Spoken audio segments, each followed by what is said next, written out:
Kama unasumbuliwa na changamoto ya makohozi kwenye koo, unasumbuliwa na ukavu kwenye koo, kuna kitu kinakwama kwenye koo, wakati mwingine unahisi maumivu makali unapokuwa na meza, unatoa makohozi ambayo na chembe chembe za damu, na unapokuwa unaamka asubuhi unapata hali ya mate machungu, unapata hali ya kuwa na hali ya harufu mbaya ambayo inatoka kwenye kinywa chako.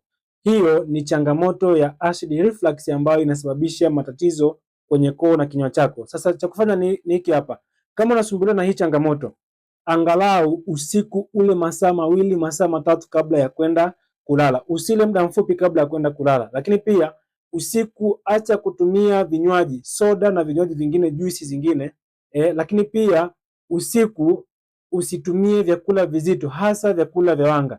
Tumia vyakula vya mboga mboga, tumia matunda, vyakula ambavyo havichukui muda mrefu kwenye mchakato wa umeng'enyaji. Kumbuka, ili uweze kupona changamoto za acid reflux ni muhimu kuwa na tabia nzuri za ulaji ambao unasaidia kujenga matokeo ambayo unahitaji. Kwa hiyo huwezi ukapona acid reflux kwenye mazingira ama tabia zile zile ambazo zilipelekea changamoto uliyokuwa nayo.